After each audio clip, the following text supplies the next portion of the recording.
ॐ योऽन्तः प्रविश्य मम वाचमिमां प्रसुप्ताम् सञ्जीवयत्यखिलशक्तिधरस्वधाम्ना अन्यां च हस्तचरणश्रवणत्वगादीन् प्राणान्नमो भगवते पुरुषाय तुभ्यम्. Shloka 36 in Vishnu Sahasranama is Skanda Skandadharo Dhuryo Varado Vayuvahanaha Vasudeva Brihadbhanuho Radideva Purandaraha.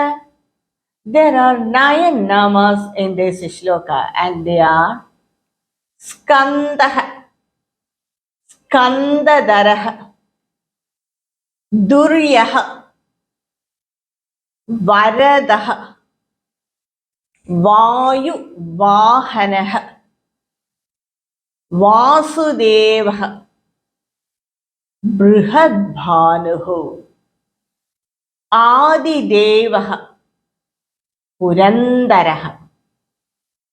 So these are the 9 namas in this shloka. And the first nama, Skandaha, is Skandha means Acharya Shankara, he gives 2 meanings for this nama. Acharya writes, Skandatya amrtarubena gacchati vayurubena sochayati iti va Skandaha. That is, he flows like a fountain of nectar for his bhaktas. At the same time, he dries up the asuras like the wind. He flows like a fountain of nectar for his bhaktas. That is, he bestows all the good and all the blessings for his devotees.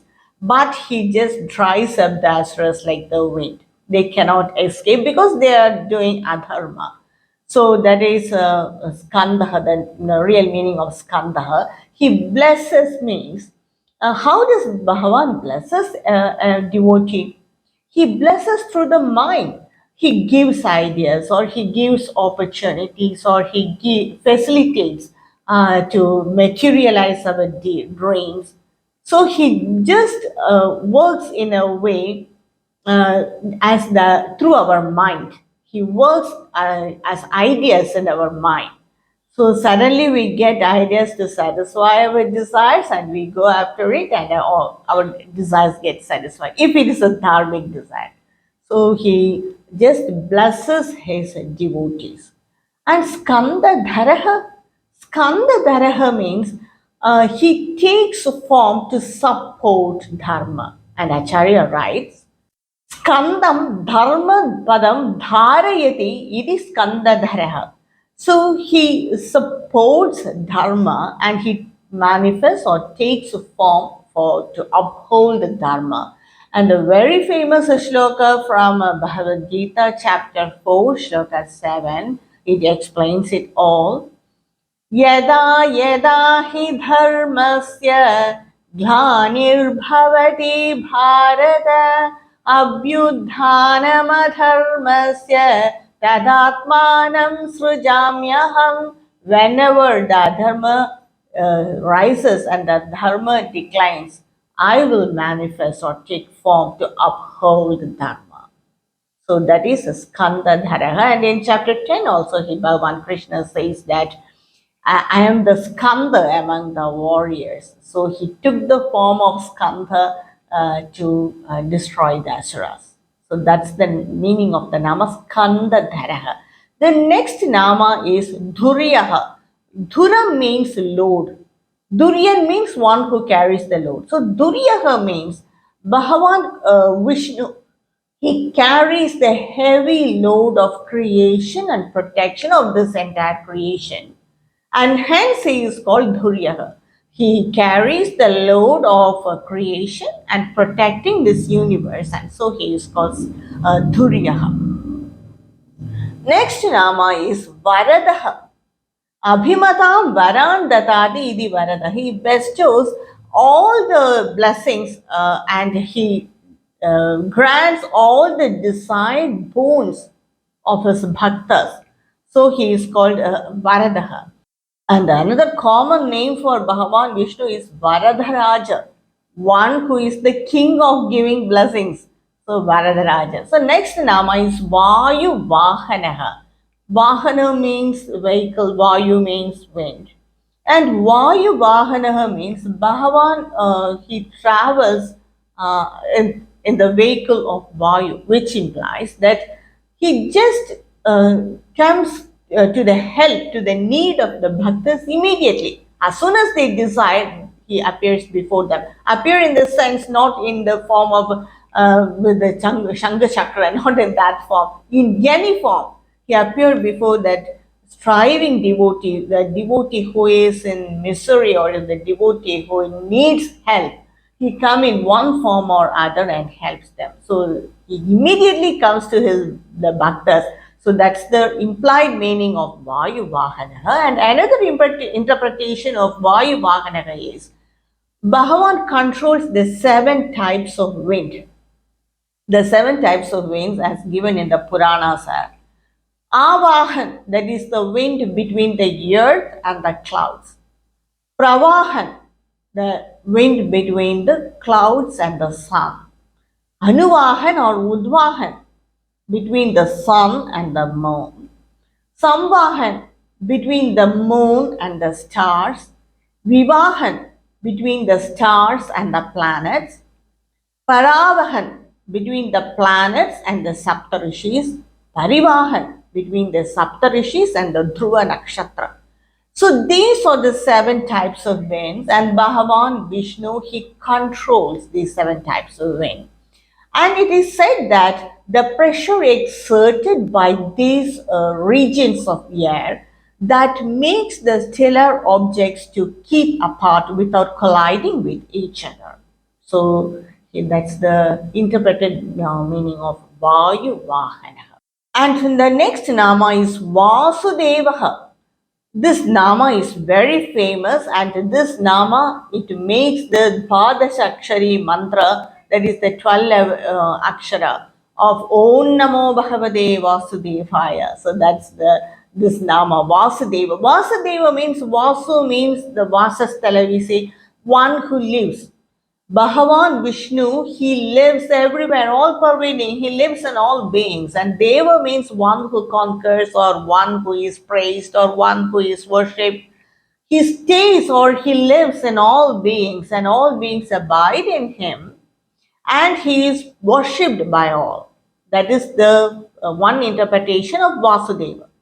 Sri Adi Shankaracharya gives many references for this now from different Puranas, and the first is from the Mahabharata, that is from the Shanti Parva. Chadayami Jagat Sarvam Bhutva Surya Ivam Shubhihi Sarva Bhutadi Vasascha Vasudevastata Sprutaha. The meaning of this shloka is just like how the rays of the sun covers this entire earth, just like that, Bhagavan, he resides or he lives in all beings, and so he is called Vasudevaha. So that's one reference given by Acharya. And another is also from the Mahabharata Udyoga Parva. It says, Vasanat sarva bhutanam vasudvat devayonitaha vasudevastato vedyaha. It says, I am the abode of all beings, and in a divine form I live in all of them. And hence I am called Vasudeva by the Jnanis. So this is the meaning of that shloka. And then another shloka from Vishnu Purana, it says, Sarvatraso samastam cha vasatyatreti vayataha tadasa vasudeveti vidvadbihi parivachyate. So the learned men, they declare that Bhagavan is called Vasudeva because he abides in all beings and all beings abide in him. And so he is called Vasudeva. And another is also from Vishnu Purana. Another reference is from Vishnu Purana. It says, Sarvani tatra bhutani vasanti paramatmani bhuteshu chasa sarvatma vasudevastata smrtaha. It says that all beings remain in Paramatma and he is in all beings. Since he is omnipresent, he is called Vasudeva. So these are the different references given by Acharya Shankara in his interpretation. And the next nama is Brihat Bhanuhu. Brihat means big, Bhanu means race. So Bhagavan Vishnu, he illumines this universe by his rays, which means by his power, and so he is called Brihat Bhanuhu. And the next nama is Adi Devaha. Adi means beginning. Deva means he one who is worshipped, or it is Bhagavan. Bhagavan, he came before all the devas. He is the first cause. He is the source of all beings, and so he is called Vasudeva. And the next nama is Purandaraha. Pura means city. Purandaraha means Bhagavan Vishnu, he destroys the cities of the Asuras, and so he is called Purandaraha. And there are different interpretations for the word Pura. Pura also means the three types of bodies, that is the Stula Sharira, Sukshma Sharira, and the Karana Sharira. And Pura also means the three states in man, the waking state, Jagrad Avastha, Swapana Avastha, and the Shushupti Avastha. So he destroys these Puras to make his bhaktas realize his self.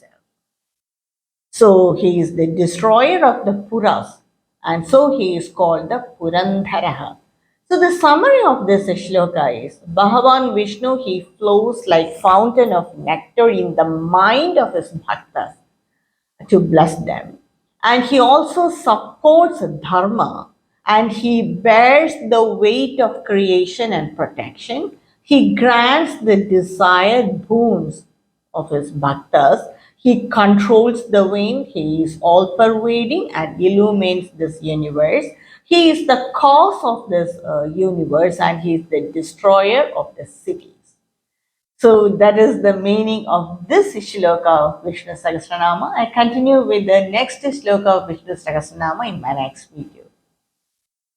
Kayena vacha manasendriyaiva buddhyatmana va prakrite swabhavat karomi yat sakhalam parasmai नारायणायेति समर्पयामि।